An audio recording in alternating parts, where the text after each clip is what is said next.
Haddonfield is one of the oldest and most controversial maps in Dead by Daylight's history. It has had issues for both the killers and the survivor side. For instance, 3gen spawns, incredibly long fences and ridiculous infinite loops. The recent Haddonfield changes mark the second time that this map has received a rework.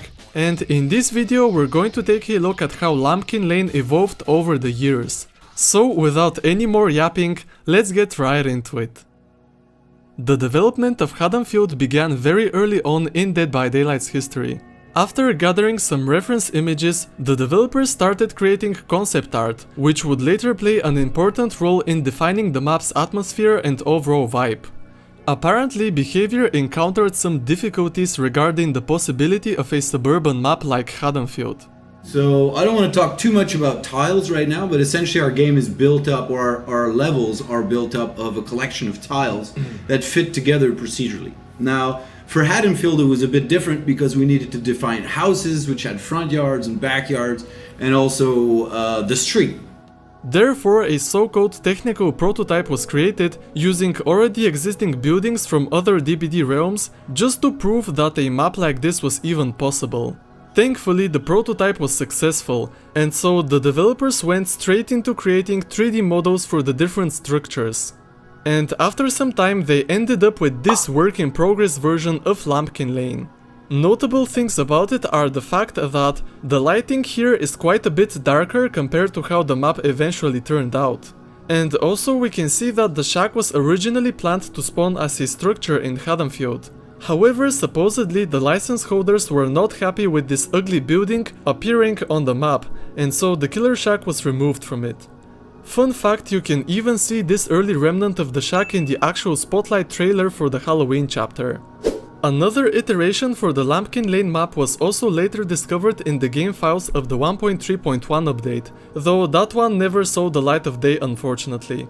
If you're interested in learning more about it, make sure to click on the video in the top right corner of the screen.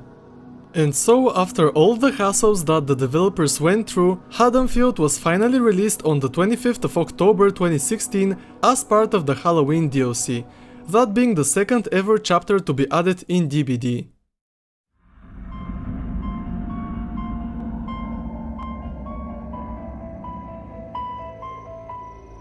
When players first loaded into the map, they were pleasantly surprised by the custom intro theme, which is a melody from the Halloween movie soundtrack. The community also enjoyed the creepy and eerie nature of the map's atmosphere. Haddonfield was unique in many aspects, no doubt about that. However, after some time passed, players started to notice some of the bad stuff about it. First of all, there were the usual double pallet spawns that were very characteristic for DBD's maps at that time. And this even extended to the basement of the House of Pain. Speaking of this building, it would always spawn with a really high number of available window votes. Oh, and it also had another pallet near the fireplace, but to be fair, that one was pretty weak. Oh, and also, originally there would be not one but two Houses of Pain that would spawn on the map, though one of them would always be closed off and inaccessible, with only one single pallet near the garage being available to use. But there were other bigger problems plaguing the Haddonfield realm, such as the fact that a significant number of the buildings on the map couldn't be entered, as their entrances were completely blocked. And these structures basically formed giant-sized loops, as you could run around them as a survivor and always end up at one of the pallets on either end of the building before the killer could reach you. But by far the biggest problem with Haddonfield was how you could turn the Myers house and several other buildings into literal infinite loops simply by bringing balanced landing. See, during the early days of Dead by Daylight, this perk functioned a little bit differently compared to today. Even though the actual effects of balanced landing were pretty much the same, only the speed boost part of the perk was deactivated by the exhaustion status effect. The actual false stagger reduction didn't have any kind of cooldown, which meant that you could repeatedly vault the window upstairs, circle around the entire house and come back to the same window. And see, because the overall length of the loop was pretty big, the distance between you and the killer would also be fairly significant. Therefore, the killer would not even gain bloodlust, which meant that you were basically uncatchable if you had balanced landing. Not only that, but Haddonfield used to feature these incredibly long fences that could be classified as infinite loops on their own, and there were some other window votes that were pretty strong too. Now, over the years, Haddonfield received a couple of minor changes here and there. For example, some of the fences were shortened, the House of Pain would now only spawn once on the map, and the double pallet spawns were removed. But the most significant nerf to the map wasn't even a direct change to Lambkin Lane. What I'm talking about is of course the balanced landing rework, which made all of the perks effects completely disabled when exhausted.